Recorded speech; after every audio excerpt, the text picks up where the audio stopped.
Yo, what's up everyone? Welcome back. Jamie here today, back at it with another review. And today we're talking about Halloween 5, The Revenge of Michael Myers. Now, if you've never actually seen this film, oh my days, it's definitely one of the worst inside the series.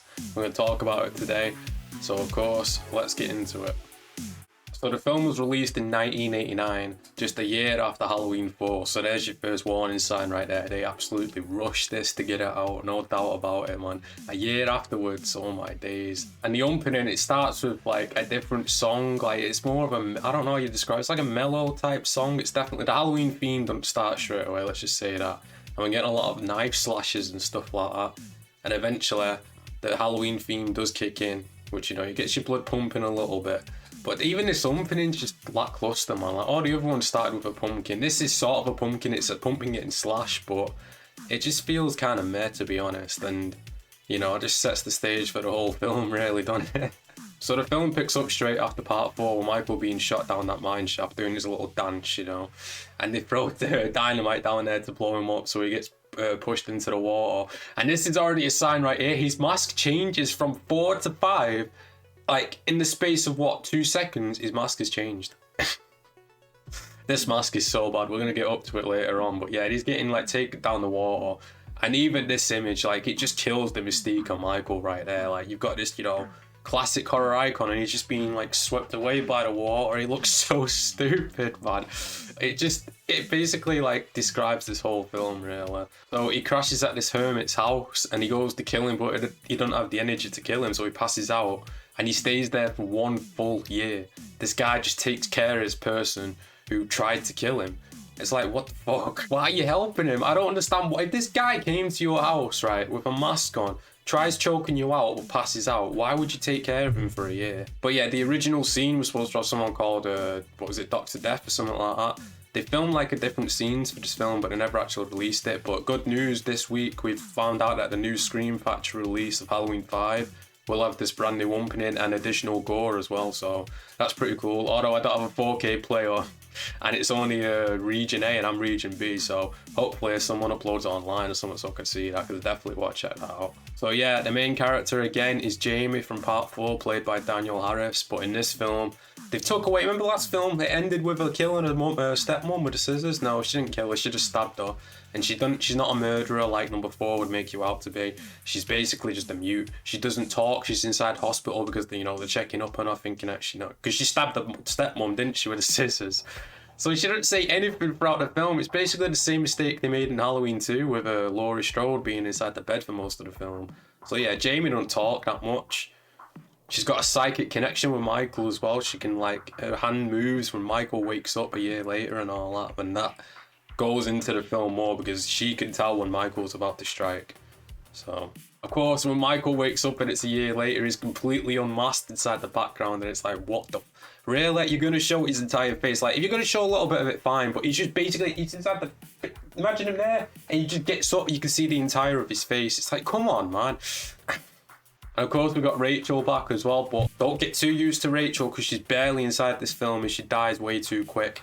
For this other character called Tina, who is annoying as fuck, and her friends are annoying as fuck. These are some of the worst horror characters I've ever seen, and I hate them. If you like them, fair enough, but these... You've got 2 main characters. You've got Rachel and Jamie, right? Jamie barely talks throughout most of the film, and Rachel gets killed 20 minutes in to get replaced by these annoying-ass characters, man. This film, I'm telling you. Oh, and of course, there's another dog, but we all know how it's going to end up. Michael's just going to end up killing this dog anyway, but yeah, Jamie's got a new dog. So speaking of that, Jamie tries warning about the Michael being inside the house where Rachel is and the dog. So Loomis phones to try and check up on, you know, Rachel.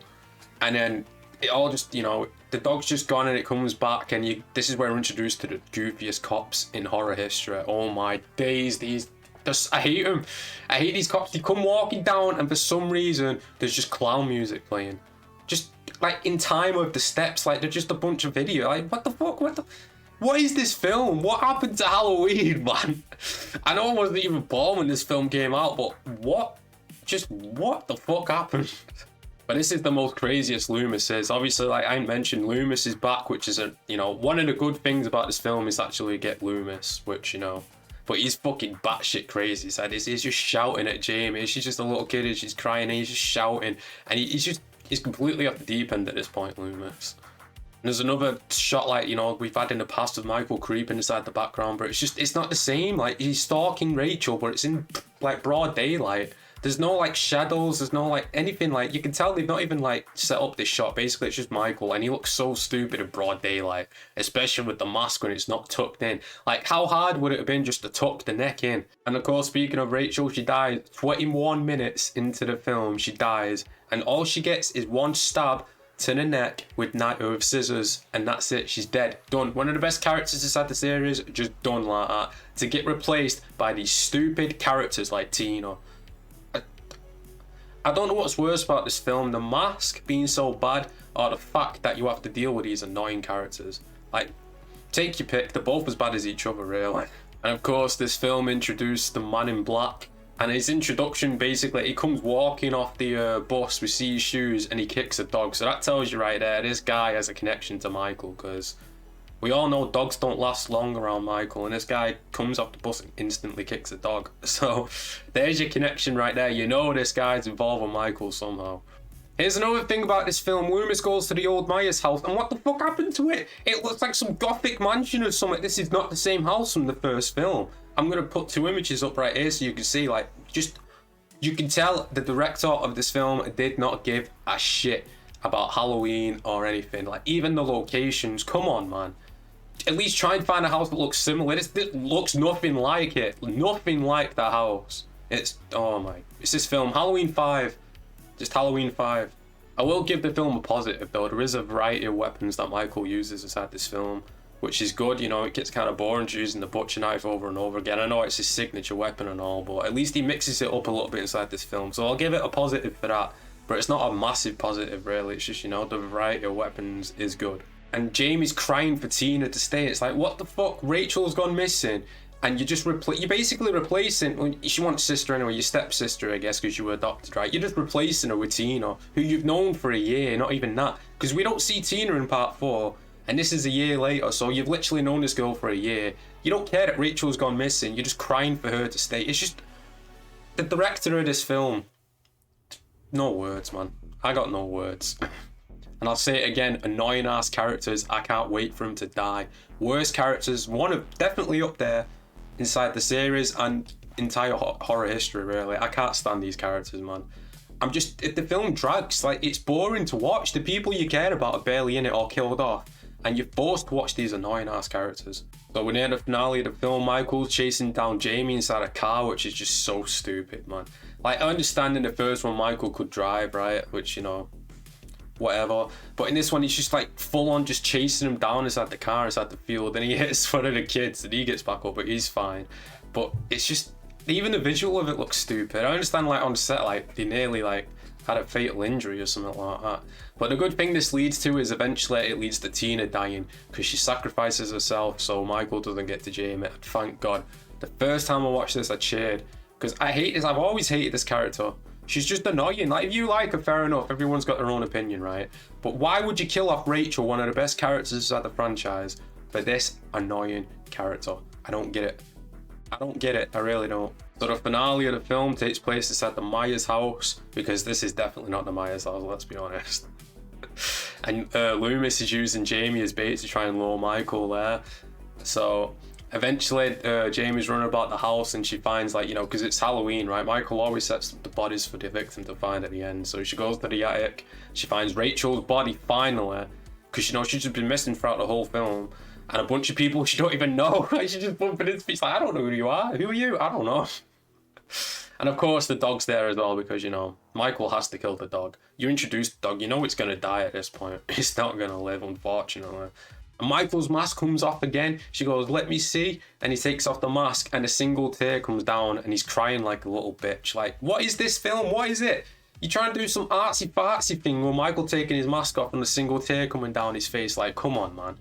What is this? Is not Halloween and this is not Michael Myers. And I know there's future installments we're going to get to, like Resurrection, which is just, you know, straight up worse, but this is definitely up there, man. Definitely up there.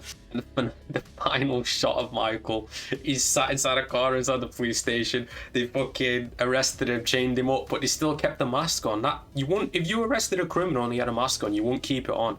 you would take that shit off, but he's just sat inside the corner like some little kid who's done wrong. It's the visuals of this film, man. They killed the mystique of Michael. Like I said at the beginning, with him just going down the water, and now this, he's just sat inside the corner. Like, what the fuck is this? This ain't your shape. This is a little bitch. And then finale, and my Man in Black comes in, just shoots the police station up with his gun, and just frees Michael. And then, you know, Jamie walks in, she's like, no, because he's gone. The director of this film literally just threw shit at a wall. He didn't want to answer any of it. He's like, yeah, you know what? The next director can answer it. The person who makes the next film can answer it. I can't be asked. I'm just going to throw all this shit in. I don't even know what I'm doing. I'm just throwing it in. Someone else can deal with it. And it shows, man, because this film is bonkers. It's all over the place, and it's not good.